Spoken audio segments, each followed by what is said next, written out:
Teal. Oh my God, that was disgusting. Oh man. I feel like stuff went everywhere. But I don't see anything. I'm gonna edit that out. TLO, what's poppin'? We are on Twitch. We are not live, but you can leave a like, comment, subscribe, turn on your post notification bells, man. Let's continue to grow the family from Chicago to the UK. If we do go live and you happen to miss it, man, right above me is where the highlights will be from said live. Don't forget, we do got the Discord, and we also got the Patreon as well, man. Today is the eve of my birthday. It's my birthday eve. You feel me? You feel me?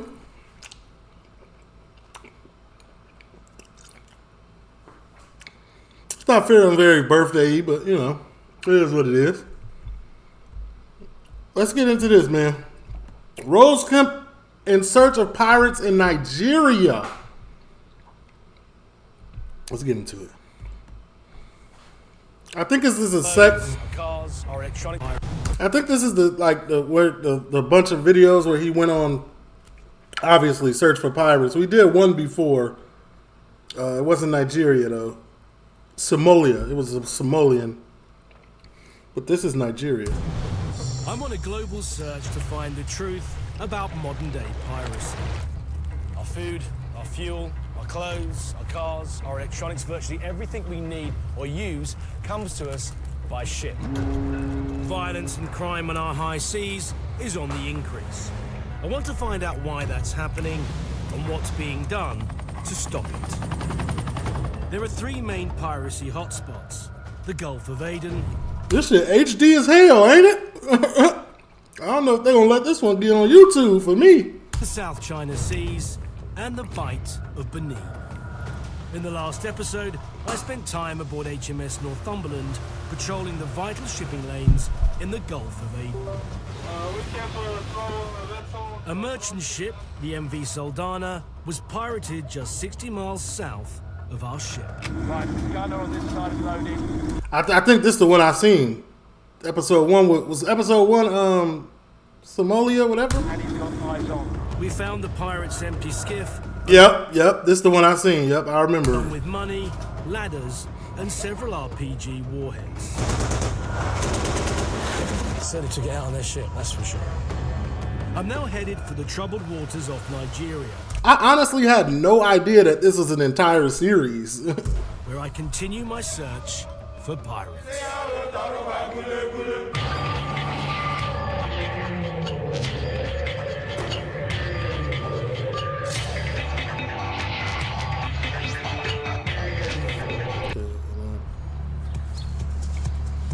My search for pirates begins back in the UK when I visit the Maguire family, who are desperately seeking news of Matthew Maguire. Matthew, father of 3 and son of Bernard, was kidnapped along with Robin Hughes by pirates on the way to an oil platform off the Nigerian coast. Wow. Well, thanks for agreeing to see us. Yeah, that's fine. How long has he been in captivity? Well, now it's over. Need to. Rose finna save a life? Yeah, out on the hunt about to save a life. Baby, I can't skip this commercial. It's crazy. 5 months. Well, How long? How long has he been in captivity? well, now it's over 5 months. Well, in the last week or so, we were told that one of them was seriously ill. What kind of pressure are you under as a family? Excuse me. I mean, his mother's really upset about it. Little things of a night when you wake up early because you're thinking about the conditions he's kept in and stupid things like shower, clothes, what food is he eating, where's he sleeping, is he tied up, is he free, whatever conditions are getting kept in now, God knows, I don't know. How long has he been a diver? Just over a year he's been a diver. This was his second trip to Nigeria, but he never actually got to the rig because we were on a supply boat. Pirates took the boat, the tug, and the 27 people that were on it.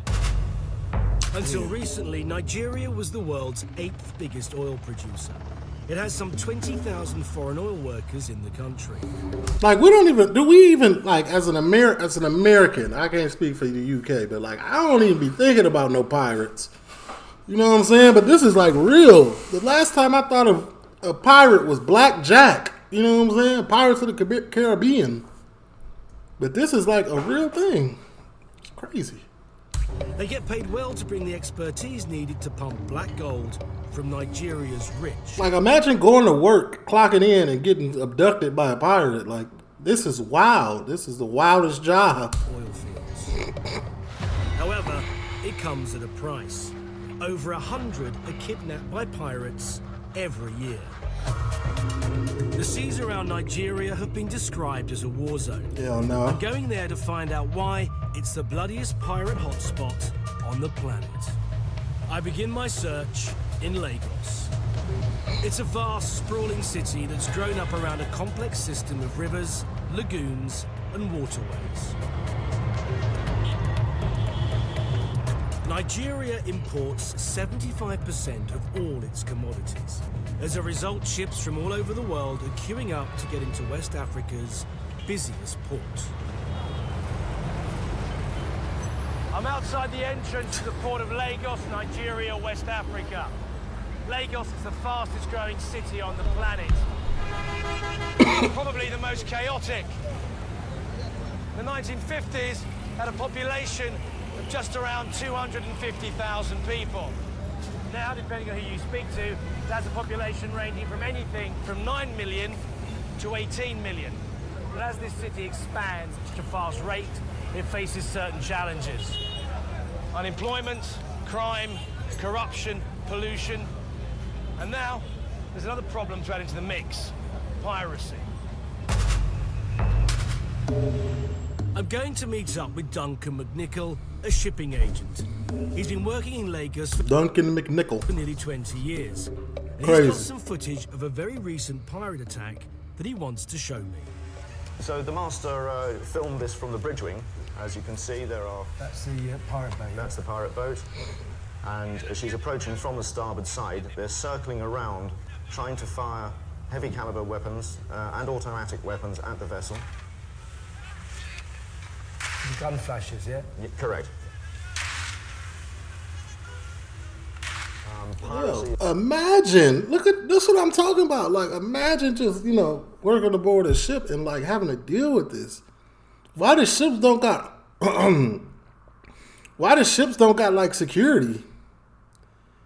If you arm the ship with a security and make it hit, you know what I'm saying? One time, all you need is one little top thing that it can go in 360 and just aim fire.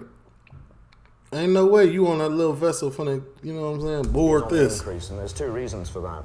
One is that there is what we call the Niger Delta problem, and this is a problem, and they are attacking tankers, particularly in the Niger Delta region. But also there are so many vessels lying offshore Lagos that they are sitting ducks. Institutionalized bureaucracy and a corrupt and crumbling infrastructure means that sometimes up to 100 ships have to wait for weeks to offload their cargoes.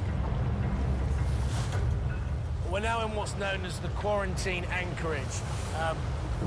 These are the ships that are waiting outside the harbour to go in. And some of them have to wait a considerable time because of the backlog. And this in turn makes them vulnerable to being pirated. In fact, only 4 days ago, a chemical tanker that was waiting to go into the harbour was pirated. The crew were beaten up, the money was stolen, they also took out their radio communications. Okay, well, if they're sitting like this in Lagos, like this is making it super easy. They just pick one.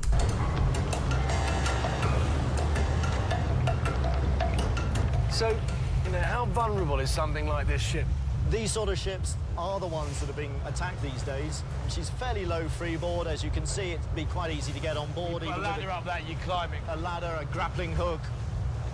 Most of the attacks are at night time. They use the cover of darkness to come in. A lot of these ships, particularly the smaller ones, won't have full watches on board. A lot of the bigger ships, the more international ships, will actually be lying well offshore and may not even be anchored. They'll be drifting up and down, waiting for their turn to come in.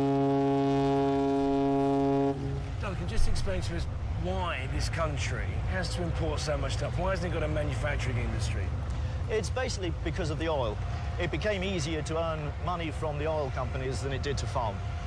So they let the farms go, they let the plantations go. So it was like a gold rush, but an oil rush, basically. Exactly, exactly. My worldwide search for pirates has brought me to Lagos, Nigeria. It's not only the merchant fleet that's being hit by pirates. Lagos has a large deep-sea fishing fleet, and it's not just the economic downturn that has caused a huge number of trawlers to be tied up and left to rust. I'm in a Apapa, the main fishing port for the city of Lagos. Over the last few years, pirate attacks on fishermen here have increased threefold. Many of those attacks go unreported, and they've been widely ignored by the international press. One fact, though, I find extremely shocking is that over the last 4 years, 298 fishermen have lost their lives to pirates. The threat from pirates is such that the only person that would talk to us didn't want his identity revealed. You run a fleet of trawlers, don't you? Can you tell me how many? 69 vessels. And how often do those 69 vessels come into contact with pirates? It's every day? more or less a daily affair. A daily affair, Yeah, that's every day. When was the last time one of your vessels was attacked? This week I've had 12. You've had 12 attacks this week? Yeah. And what have they done to the crews? They've beaten them up. I mean, I've had 4 or 5 of them hospitalized. You see, when the people come on board with the guns, or they come shooting, whether they do anything to you or not, they are traumatized, I'm traumatized. Because I'm scared to send off my vessels. I normally don't have so many vessels in port. And how organized are these? You got 69 vessels and they low too. They not like the big ships, so they easily boardable. Yeah, that's a spooky sight. They come in boats with bullet holes. So they're wearing body armor? Body armor, they've got enough fuel supply, they're 40 miles offshore. There's no place to safe. And remember, a trawler has got a nets down. It's very slow moving. 2.5 knots. Your freeboard is 8 feet. You're a sitting duck. Lagos is a maze of waterways, and it's the perfect environment for pirates to hide. Finding them amongst the labyrinth of backwaters and miles of open ocean is not going to be easy.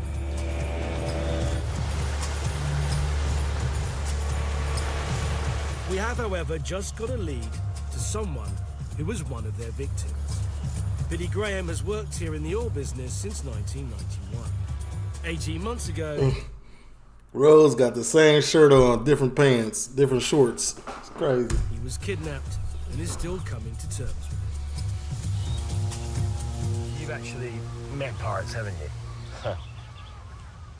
I've been held. How long were you held for, mate? Well, it ended up 26 days. I actually got to dig my own grave. They made you dig your own grave? Yes. That's traumatizing. The unmistakable authority. They made you dig your own grave at sea. It's crazy. Like, nah, probably not at sea. Like, where are they holding you? Down it. Really? Yeah. They didn't feed me for 10 days. No food. Yeah. Do you know where the pirates were from, the ones that took you? Oh, yeah. I knew every one of them. Yeah. Some of them were fresh out of secondary school. Wow. Yeah. It was a sad situation, actually. Yeah. I had to deal with it. I was a victim of it. They were a victim of it. Nigeria is a place that has got great potential. It's a great place. Look around you, huh? It's just nice. It's fantastic, mate. It's probably a lot of corruption, no jobs for a lot of people. They looking at these ships as a lick, as a way to feed their family, which is sad, man. Well, we get to live this way. The rest of the country does not. There seems to be a direct connection between poverty and piracy. And if I'm going to have any chance of meeting pirates, I have to go where they're known to operate. How's the air quality? Like, what? The next morning, I head off to one of Lagos's biggest waterside slums, Ajagula. Fishing has been the main source of income here for years, but now these people are struggling as they face the continued challenge of piracy and pollution. We're just about to go across to a place called Ajagula. This is the biggest slum in Lagos. Figures range from 4 million to 7 million, depending on who you talk to. No one has really any idea how many people actually live here. And as you can see... Yeah, this should look terrible. Oh my God. It's not in a good state. I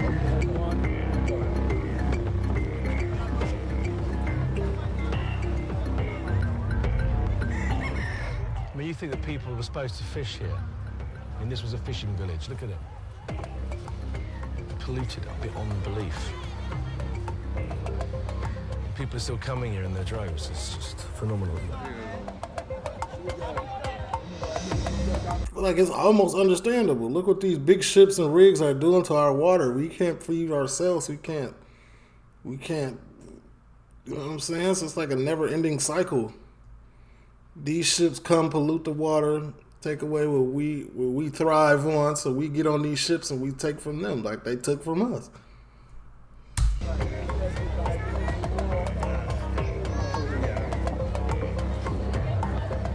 I'm attempting to meet up with Chief Udalari, who represents the fishermen and has lived in Ajagula since 1940.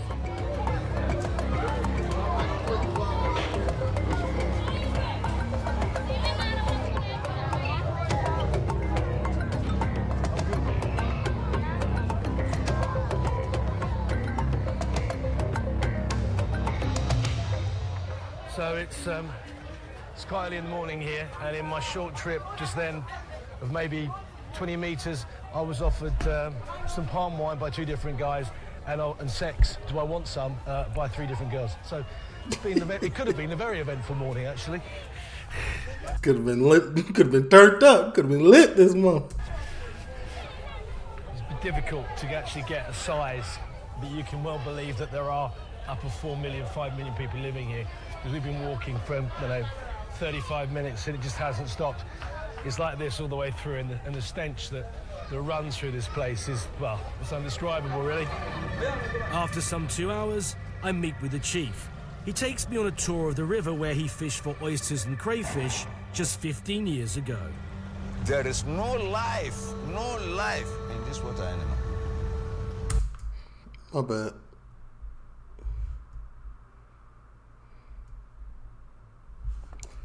This is crazy.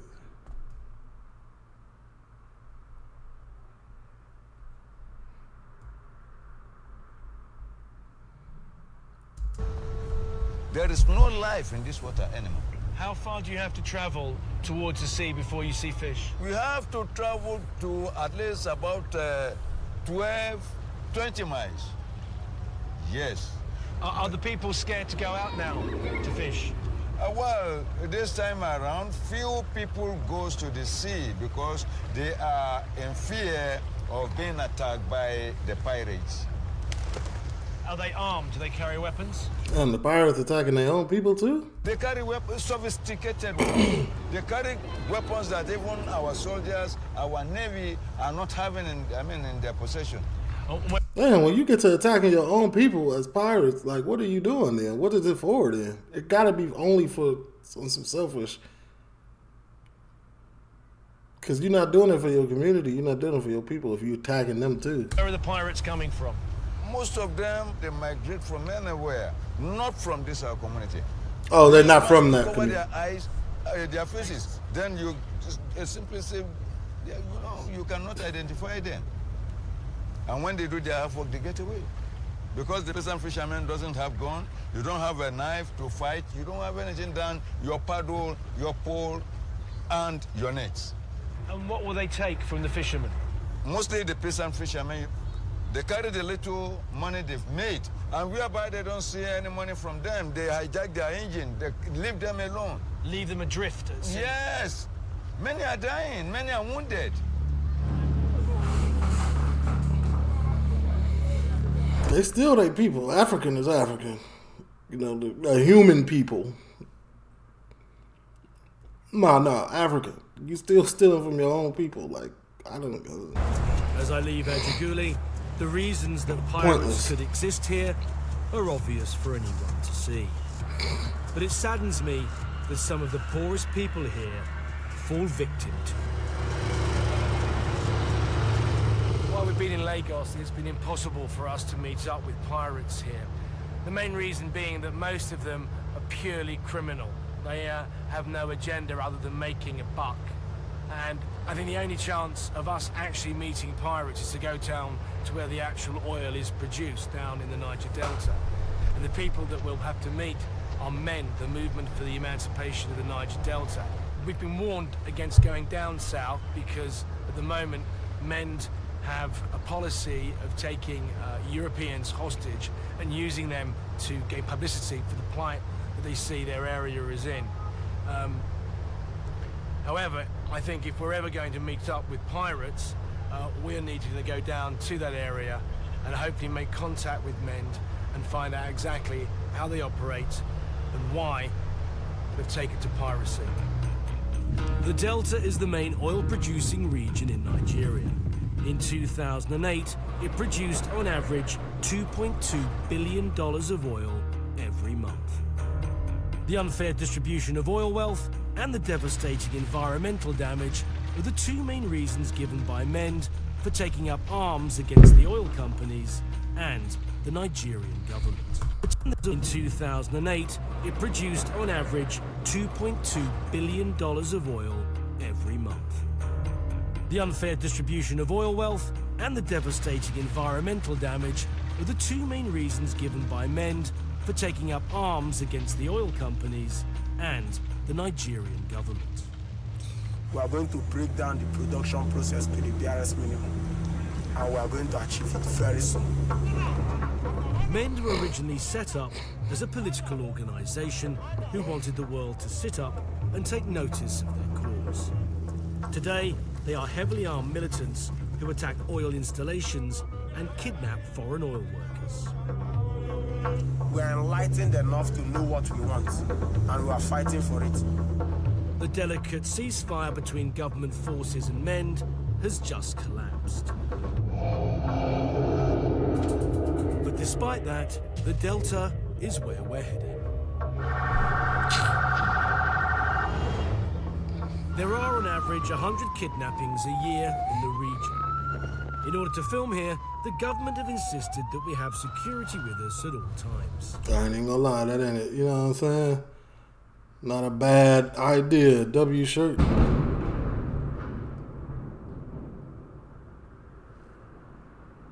Y'all heard that? It's about to really give it up on the rain side out here today.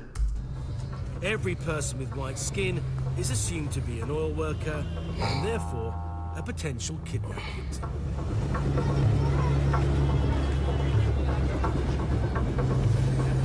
I can't help feeling that our high-profile security is preventing us from getting to the people we really want to meet. Bonny Island, the main terminal for all the crude oil that is exported, is about 45 minutes up the creek.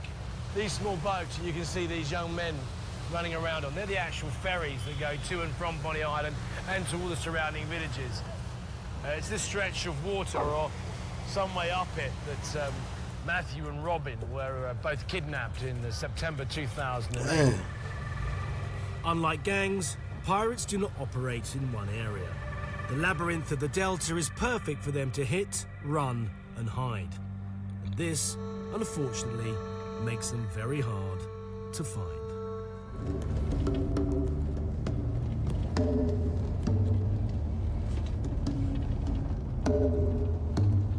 We're now in Ogoni land. It's about an hour and 15 minutes outside of Port Harcourt. This area is one of the first places where oil was discovered, and as a result, the environment has suffered dramatically. The people here were the first, actually, to rise up against the government and the oil companies and demonstrate about the damage that was being done, not only to them, but also where they lived. And as a consequence, Oil no longer is tapped here.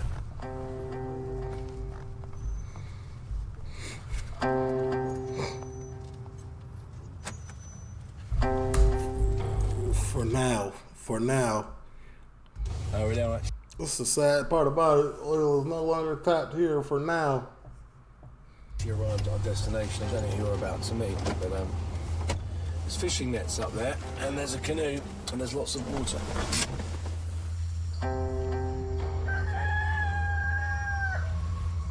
Security people that won't come with us on the canoes, which is about to get on to go down the creek. There's still a massive kidnap threat here. A pipeline was where did I go? yesterday in this region. Now suddenly, without our security, we're all very conscious that pirates or kidnappers could be lying in wait at any bend in the river. Sonny is taking us to a damaged wellhead. Need to be at your best? You need an antiperspirant that goes. I thought that was Shaquille O'Neal. I didn't know who that was.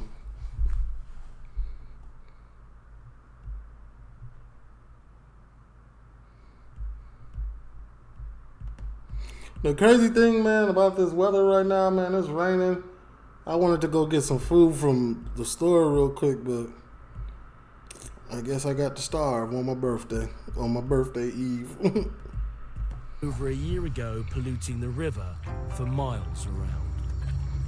Sonny, you tell me exactly where we're going now, mate. We're going into the mangrove swamp, yeah? We are going to, it's an oil well. You can actually smell yes. the oil now, Film, yeah. You just get patches of just really thick clots of oil. I mean, I find it hard to believe that anything could actually live in this, but they're saying that they still catch a small quantity of fish.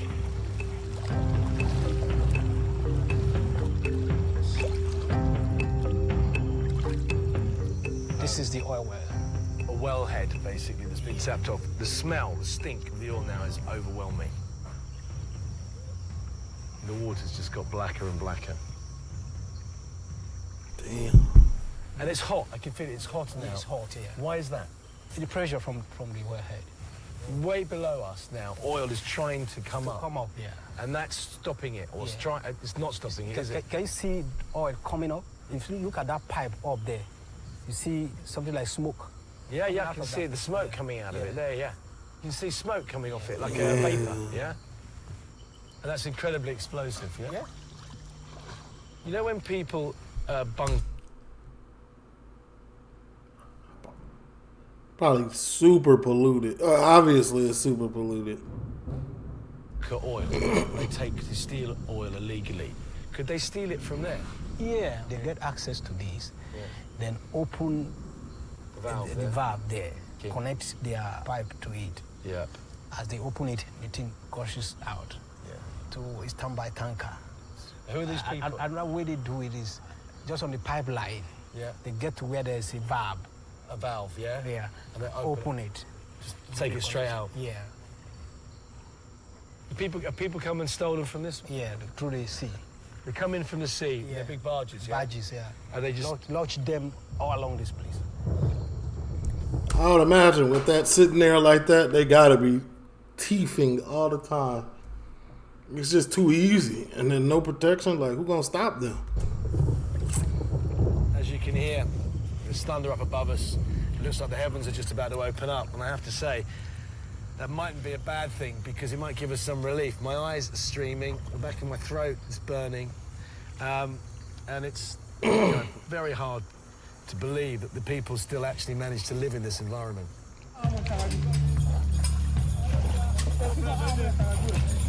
The number one thing humans do is adapt, man. We adapt to our surroundings like no other. If you think like you look at this place and you be like, man, I could never. But yes, you could. Like if you ain't got no choice, you're gonna adapt.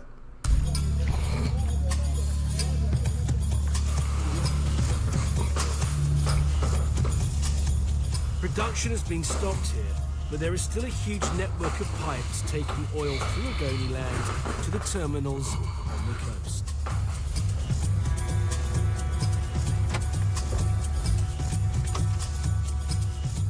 Behind me is the old flow station. All this area is very, very sensitive. We've just been told that the locals that protect this, that are paid by the oil company, are on their way, and they're armed. So we've got to get out of here very quickly. I just want to show you the new manifold, which is behind wire here, pumps the oil that's collected from the region 30 miles away to Bonny Island. We've been told that it's very sensitive to film around here, so we've really got to get on our toes and get out of here. Right. Got to go, guys. Okay. Making a quick exit, we now head for one of the many deserted wellheads in the area that the oil companies claim to have cleaned up. So as you see, they have cleaned the spill. So what they call cleanup has been done. Doesn't look very clean to me. Right. Where's the clean? Where's the cleanliness at? It's still leaking oil. Leaking, and look at this. This is supposedly This after is cleanup. This is the cleanup you hear they say they do. In the short time that we are here, it's difficult to get a precise picture of what exactly is going on. But what the oil companies do say is that the oil spillages here are due to the bunkering of the oil, and the fact that when people tap in either to the pipelines or the wellheads here, they don't seal them up properly. As always, there are two sides to every argument. Why don't I just remove them? The bunkers seem to be doing okay. The oil companies seem to be doing all right. The simple fact is the people here in the environment are the only ones that seem to be the losers here. I'm in Nigeria trying to meet up with the pirates responsible for kidnappings and attacks on oil installations. Crude oil is the biggest asset that Nigeria has, and the grand-scale theft of it not only causes huge environmental problems, but creates a climate where criminality and piracy can flourish. This should look terrible. I didn't know oil rigs was doing all of this. Like, Leda Mitti is a lawyer and campaigner for human rights in the Delta. He explains to me the different levels of oil bunkering. There are 3 stages we found of bunkering, which were established. The first stage, those who cut the pipes and put it in jerry cans. Boys who are cutting the pipes in some areas and selling to the next middlemen are those who have badges. And before you can be someone at that second stage, you must have a lot of connection and leverage, armed military people on that place. So you now have those guys who will now take it to the high seas where you have the big tankers. That is controlled by very, very important people who call the shots from Abuja. For last year, through bunkering, we had almost $15 billion worth of oil. $15 billion of bunkered oil in a year? That's for last year. And that's an act of piracy. It's an illegal act on the water. Yeah. Part of the things you're talking about, kidnapping and hostage taking, are all part of those who want to take a little bit of this same money, illegal money that is going through this corridor. The government's own anti-corruption task force believes that $400 billion has gone missing since oil was first discovered in the Delta.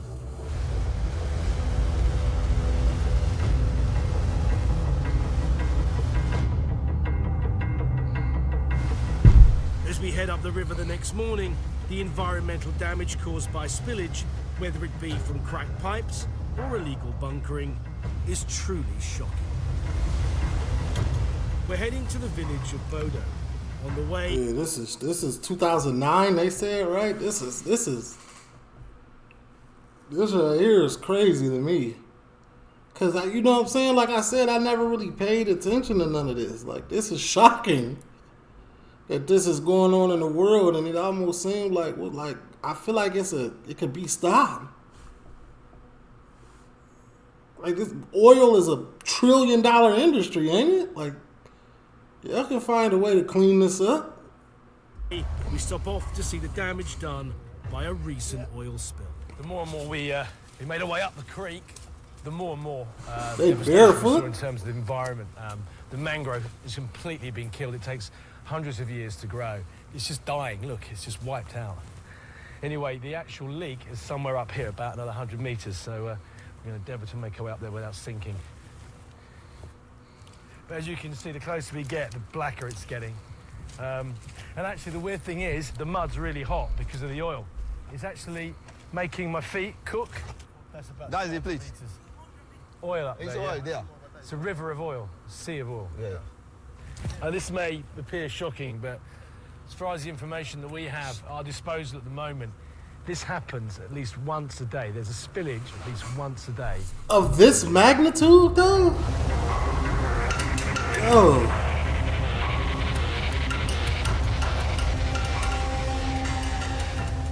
The villagers in Bodo are up in arms at the oil companies and the effect the pollution has had on their livelihoods. And so far, they've given you no compensation. No compensation, they haven't. We are fed up. This is our river, this is our only source of livelihood. With the unmistakable authority of the BMW.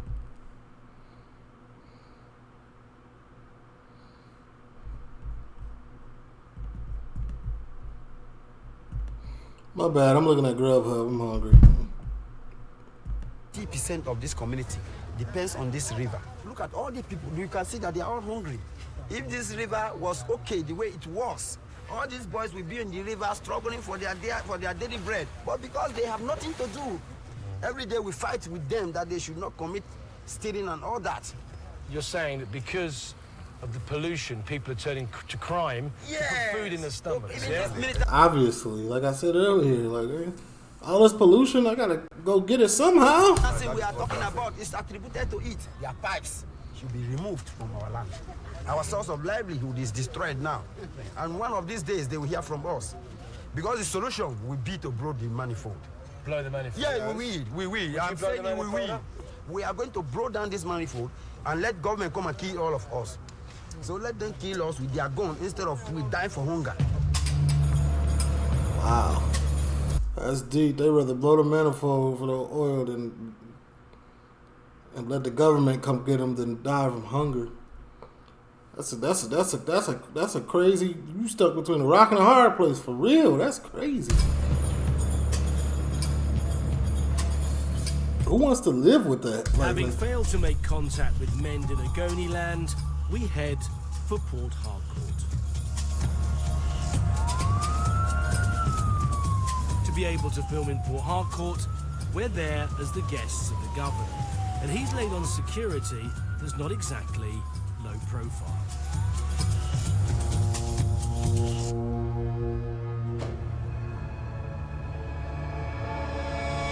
Once we're inside our hotel, we establish contact with Mend. Thank you very much. We're told to await further instructions. Excuse me?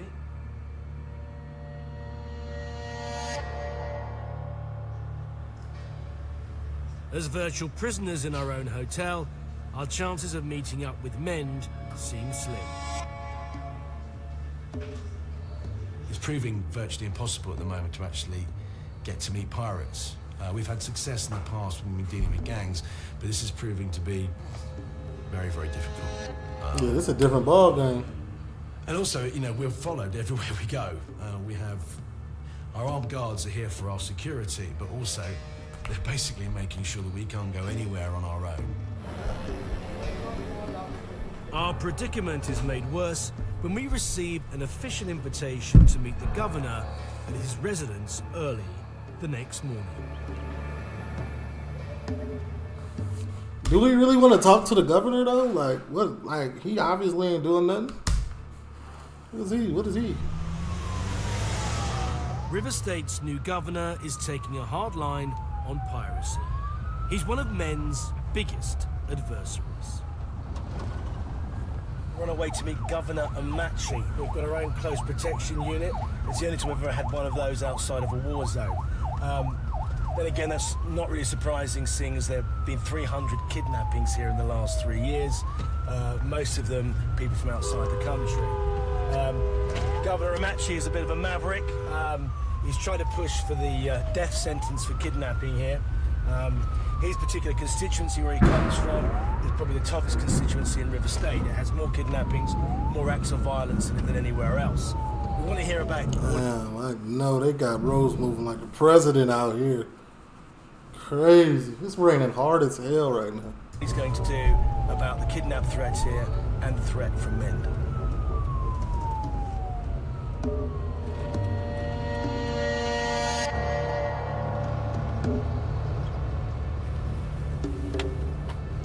Governor Amachi has quite an act to follow. One of his predecessors, Peter Odili, faced accusations over the theft and mismanagement of several $1 billion in oil revenue. However, he has since been granted immunity by a government anti-corruption investigation. We're now with So he basically did all that, got away with it. the close protection team on our way to meet the Governor Amachi. It's quite an impressive building, and there's a lot of security around. Governor Amachi has requested that we get to his office at 7:30 a.m.? There's a mission statement here that says our mission is to serve our people with humility and render transparent and accountable stewardship anchored on integrity and good governance. We shall use our God-given resources to improve the quality of life of our present and future generations and empower our people in a peaceful, just, harmonious society under God. It's a bit of a tall order. Let's hope he can achieve it.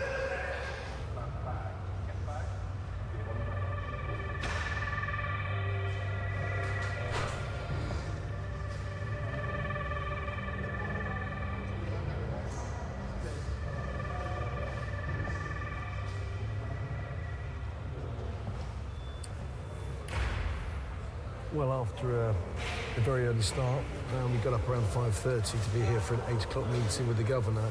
It's now just gone 10:15, so we'll be I would have left. You're not gonna disrespect my time like that. waiting for 2 hours, 15 minutes. For what? For here? No, pleased to meet you, Governor. How are you? Hi, good morning. Good morning, how are you? I'm fine. What will happen is if you're free, breakfast, then as you're taking breakfast, I'll just take the Navy and I'll come back to you. Okay, that's fine. As far as I know, that's perfect. Thank you very much. Yo. The ground just shook. This is rather impressive. So go ahead, let me join the Navy. Okay. I'll take them out back. Thank you very much, Governor. Thank you. They're taking breakfast.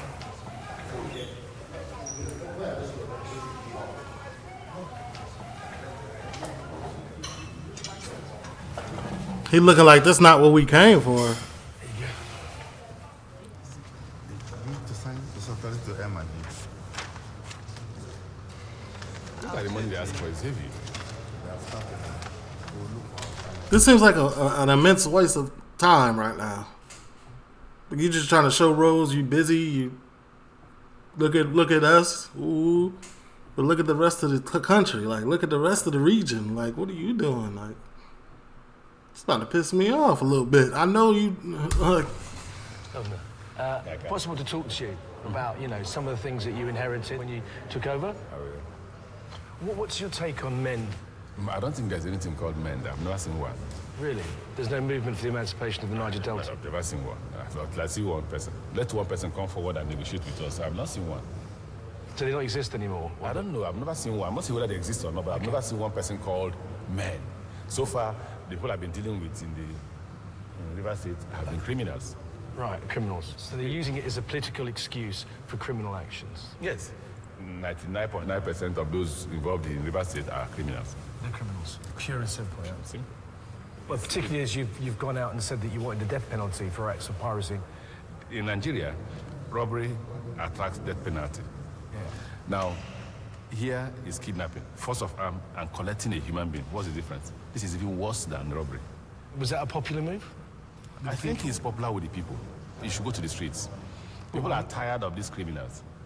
They are tired of these criminals. So it's quite popular. It may be unpopular with the NGOs, civil rights or human rights movement, but what's their population? Is it possible to come around and see the people with you? Because you seem... Let's go. Right.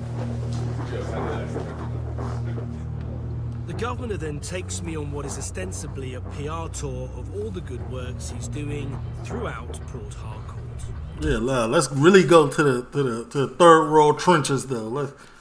Let's go to where it ain't good. I have to talk about piracy because that's one of the reasons that we're here. What do you think that can be done to stem the problem with piracy here? Poverty. Most of those people who are involved in crime now used to go fishing. Now there's nowhere to fish. Because of the fish are killed? Of course. The military governors that we had lacked the courage to enforce discipline and development control, which is what we are doing now. You're saying that the piracy is a direct result of the poverty? Of course. Who would want to carry guns and rob people in the sea if you can feed himself? Because you know the consequence of that is death. You don't take that risk unless you... Yes, unless you know you have a risk of dying too, out of poverty. The governor has a no-nonsense reputation. He's been criticised for bulldozing illegal housing. I'm just wondering, like, why does it take us so long to get to roads? Like, it seems like you want some change, but all the glitz and glamour thing that you just did was unnecessary in my mind. But our first stop is a new hospital. Bulldozing illegal housing?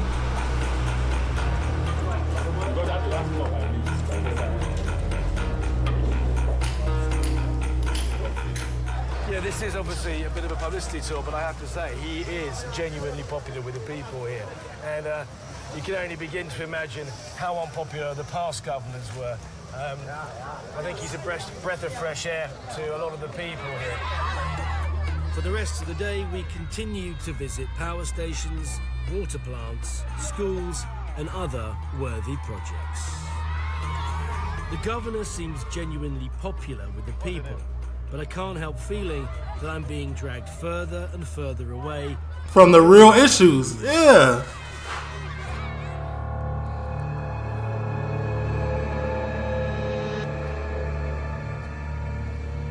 Later that day, men get in touch again, and we're told to stand by. Government talking about men don't exist, whatever it's called. Like, men don't exist. Yeah, it do. Yes, it do. Right, it's 3 o'clock in the morning. We're waiting for a phone call from one of the leaders from MEND, Movement for the Emancipation of the Niger Delta. And if we need to be at your best, you need an antiperspirant.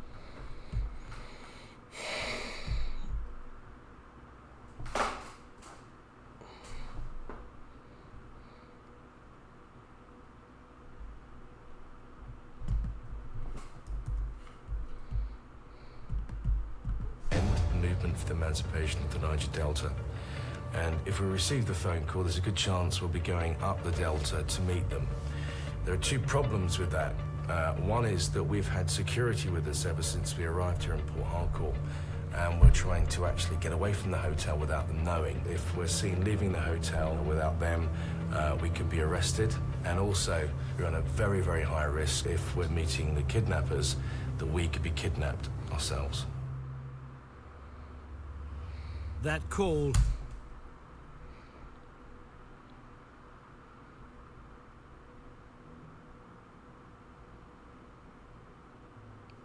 doesn't come. And over the next 24 hours, we hear nothing from MEND.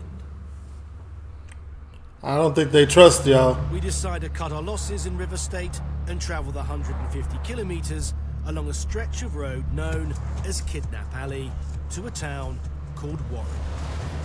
Unfortunately, we never heard from MEND. We received information that the Joint Task Force had actually raided a number of MEND bases. Subsequently... But we heard they don't exist. We decided to leave that area. We've moved to a different province. We're now in Delta State. So we're hoping for a phone call. Yeah, y'all went a long way. To allow us to meet up with MEND later on today. But it's very much, as always when we're doing these films, is, you just have to sit and wait and you have to be patient. Unfortunately, my patience is wearing quite thin at the moment because we've been doing a lot of sitting around. A lot of promises have been made, but not one of them has actually come to fruition yet. So I think I speak for myself and the crew, are all getting a little frustrated here. The situation has become so dangerous that we have been confined to our hotel for our own safety.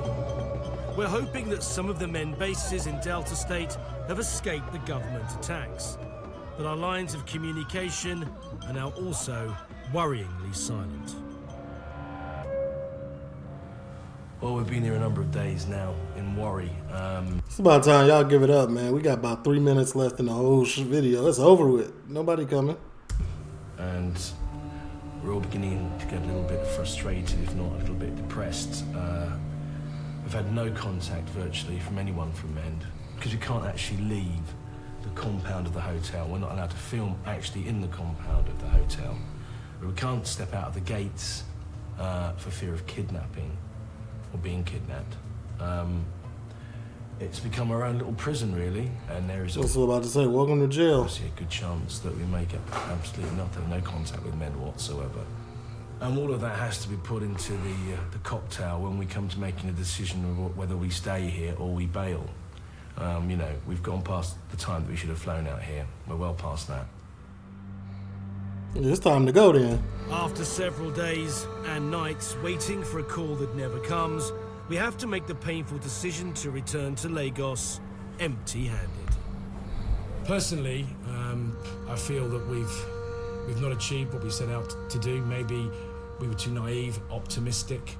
The simple fact is this country has a labyrinth of waterways, creeks and rivers, and consequently, whether it's activists demonstrating and kidnapping or attacking pipelines by sea or by water, or if it's just criminal acts, a lot of them happen on the waterways here. I think if we hadn't been so heavily monitored while we were here, we possibly would have come face to face with the pirates themselves. The fact is that we haven't, but that doesn't mean that we're going to stop looking. As we left you got some more episodes. Nigeria, both British hostages were still being held somewhere in the Niger Delta. But on the 20th of April 2009, Robin Barry Hughes was released by Mend. So did I talk to him? And finally, on the 12th of June 2009, after being held hostage for 9 months, Matthew Maguire was also freed. Salute for that, at least.